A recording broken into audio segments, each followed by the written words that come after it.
আমরা চিড়িয়াখানা মিনি চিড়িয়াখানা থেকে বেরিয়ে একটু সামনে আসলাম। এদিকে দেখতে পাচ্ছি অনেক খাবারের দোকান। এখানে দেখতেছি ফুচকার দোকান, ঝালমুড়ির দোকান, চটপটির দোকান, আবার দেখতেছি কিছু কসমেটিক্সের দোকানও আছে, আবার অনেকগুলো খেলনার দোকান আছে। বেশ সুন্দর আর কি, মানে একটা ইকো পার্কে যা যা প্রয়োজন সবই আছে এখানে। দেখেন যে কিছু ম্যানমেড খেলনার আছে, বাচ্চারা এখানে খেলা করতেছে। নাগরদোলা আছে একটা বড়, এখানে একটা বড় হাতি আছে, হাতির মূর্তি। এখানে এই যে বাচ্চাগুলো খেলা করতেছে, অনেক ধরনের নাগরদোলা আছে এখানে। বাচ্চারা আসলে এখানে বিকেলবেলায় স্থানীয় লোকজন এসে এখানে অনেকেই তাদের অবসর টাইম পাস করে। তো এখানে দেখতে পাচ্ছি যে অনেকগুলো পদ্ম ফুটে আছে।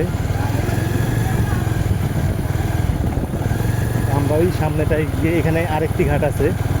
ও আসলে আমি মিস্টেক করছিলাম যে ঘাট আসলে চারটে। আমি আসলে বলতে মিস্টেক করছি যে দুটো ঘাট ছিল চারটে, তার মধ্যে আমরা তিনটে অলরেডি পার করে আসছি, আর এই যে সামনে আরেকটি ঘাট আছে। তো বন্ধুরা, এখানে দেখতে পাচ্ছ যে অনেকগুলো দোকান। এই দোকানগুলোতে বিভিন্ন ধরনের খাবার পাওয়া যায়, আর বিকেলবেলা অনেক জমজমাট হয় এই জায়গাগুলোতে। তো এই যে আমরা দক্ষিণ প্রান্তের ঘাটে পৌঁছে গেছি। এই হলো ঘাট, এটা হচ্ছে দক্ষিণ কর্নারের ঘাট। একদম রামসাগরের দক্ষিণ প্রান্তে আমরা চলে আসছি। এই প্রান্তের ঘাট এটা।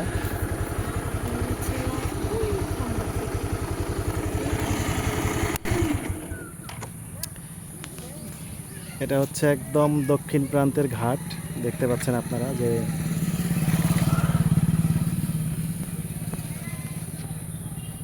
একদম ওই শেষ মাথা থেকে আমরা আরও সামনে যাব।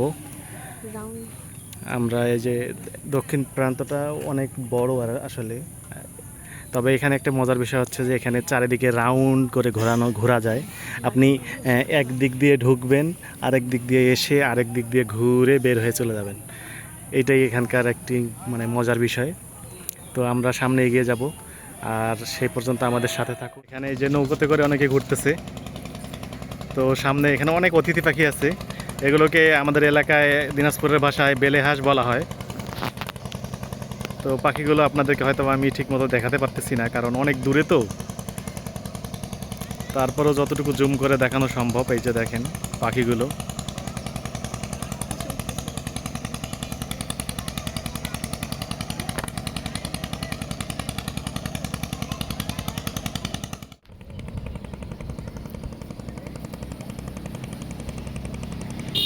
বন্ধুরা, আমরা ঘুরতে ঘুরতে একদম পুরা সাগর ঘুরে একদম শেষ প্রান্তে চলে আসছি।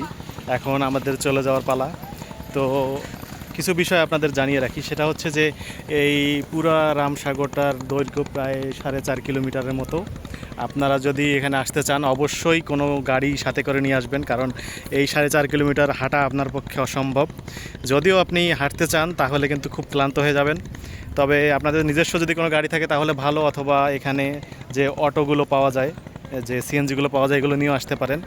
এগুলো নিয়ে আসলেও মনে করেন যে আপনারা খুব আরামে ঘুরতে পারবেন। আর এখানে হচ্ছে একটা মোটরসাইকেল যদি হয় তাহলে 100 টাকা টিকিট, আর যদি একটা অটো বা সিএনজি হয় তাহলে 300 টাকা টিকিট। আপনারা চাইলে আসতে পারেন। তো সবাইকে অনেক ধন্যবাদ আমার এই ভিডিওটি দেখার জন্য। আর যারা এখনও সাবস্ক্রাইব করেনি অবশ্যই চ্যানেলটি সাবস্ক্রাইব করবেন। সবাই পাশে থাকবেন, এমনকি বেশি বেশি শেয়ার করবেন। তো আজ এই পর্যন্তই, আবার দেখাবো অন্য কোনো ভিডিওতে। আল্লাহ হাফেজ।